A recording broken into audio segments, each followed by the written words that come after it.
আপনার এখন পর্যন্ত একদিনের সর্বোচ্চ পারিশ্রমিক কত? এটা তো সিক্রেট বিষয়, এটা সবার সামনে বলাও যায় না বা পাবলিকলি বলাও যায় না। একদিনের পারিশ্রমিক আমি বলতে পারবো না, তবে মান্থলি বলতে পারি। মান্থলি ফ্যামিলি রিলেটিভস সবার থেকে অনেক নোংরা কথা শুনেছি, তারপরে মা বাবাদের থেকে অনেক নোংরা কথা শুনেছি, বাবার হাতে মার খেয়েছি। আপনারা দেখছেন স্টার গল্প এক্সট্রা, স্টার গল্পের নতুন পেজ, যেখানে থাকবে নতুন কিছু। সো সাথেই থাকুন। আপনি তো খুব অল্প বয়সে পরিচিতি পেয়েছেন, খুবই অল্প বয়সে। আপনার এখন পর্যন্ত একদিনের সর্বোচ্চ পারিশ্রমিক কত? এটা তো সিক্রেট বিষয়, এটা সবার সামনে বলাও যায় না বা পাবলিকলি বলাও যায় না।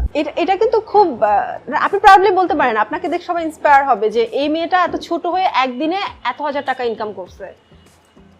একদিনের পারিশ্রমিক আমি বলতে পারবো না, তবে মান্থলি বলতে পারি। মান্থলি এমনও হয়েছে লাস্ট মান্থে আমার বলাটা ঠিক হবে কিনা জানি না, 1.5 লাখ টাকা হয়েছে ইনকাম। আলহামদুলিল্লাহ 1.5 লাখ টাকা ইনকাম হয়েছে আলহামদুলিল্লাহ, সবকিছু মিলিয়ে। তো ছোট বয়সে এই প্রফেশনে আসার কারণে আপনার ফ্যামিলি থেকে কি কি বাধার সম্মুখীন হয়েছেন বা কি কি স্ট্রাগল ফেস করতে হয়েছে? অনেক কিছু আসলে আমি প্রত্যেকটা ইন্টারভিউতেও এটা বলেছি যে এটা যদি গল্প বলতে যাই তাহলে 1.5-2 ঘন্টার একটা ইন্টারভিউ হয়ে যেতে পারে। সো এটা স্ট্রাগলটা অনেক বেশি ছিল, জার্নিটা অনেক কষ্ট করেছি। ফ্যামিলি রিলেটিভস সবার থেকে অনেক নোংরা কথা শুনেছি, তারপরে মা বাবাদের থেকে অনেক নোংরা কথা শুনেছি, বাবার হাতে মার খেয়েছি, অনেক স্ট্রাগল করেছি, অনেক কষ্ট। আচ্ছা, কান্না টান্না করেছেন দরজা আটকে? হ্যাঁ, সেটা তো অবশ্যই। দেখা গিয়েছে যে আমি 3-4 দিন খাওয়া দাওয়া বন্ধ করে দিয়েছিলাম, এরকম টাইমও গিয়েছে আমার।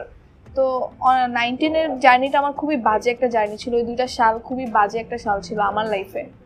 তাও নিজের প্রতি এত দৃঢ় প্রতিজ্ঞা যে বদ্ধ যে আমি কাজ করবই, মানে এই জিনিসটা মাথায় ঢুকেছিল আপনার? আমি না ছোটবেলা থেকেই অনেক বেশি জেদি, আসলে ওই জেদটাকে কাজ করে এত দূরে আসতে পারছি। আপনাকে দেখতে তো বাচ্চা বাচ্চা লাগে, বাসা থেকে বলে নাই তুমি বাচ্চা? না, এখন ব্যাপারটা কেমন হয়ে গেছে বললাম না, যে যখন ইনকাম করতাম না তখন ফ্যামিলির সাইড থেকে এই সাপোর্টটা কখনোই দেয় নাই, অনেক স্ট্রাগল করেই আসছি। আর এখন যখন ইনকাম করা শুরু করেছি, এখন আমি ফ্যামিলিতে মনে হয় কি এমন একটা ফিল পাই যে আমি ফ্যামিলির সবার বড়। ওয়াও। আর এখন সবাই অনেক বেশি সাপোর্ট করতেছে।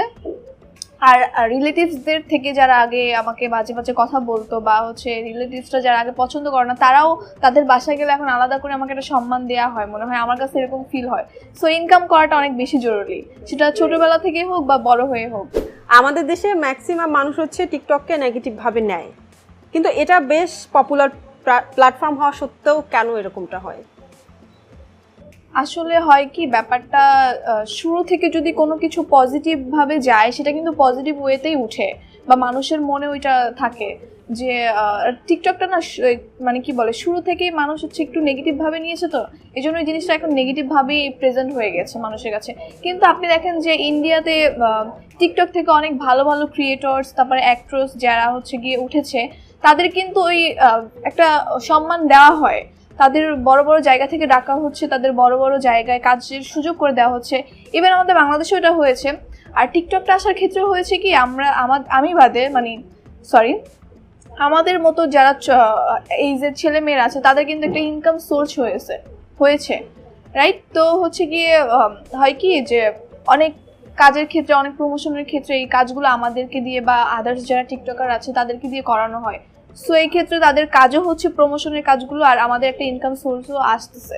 সো এই ক্ষেত্রে আমি এটা পজিটিভলি নিব। আর প্রত্যেকটা প্ল্যাটফর্মে নেগেটিভ পজিটিভ সব কিছু আছে, সো যেটা মানুষ যেভাবে চালাতে পারে সেভাবেই উঠবে জিনিস।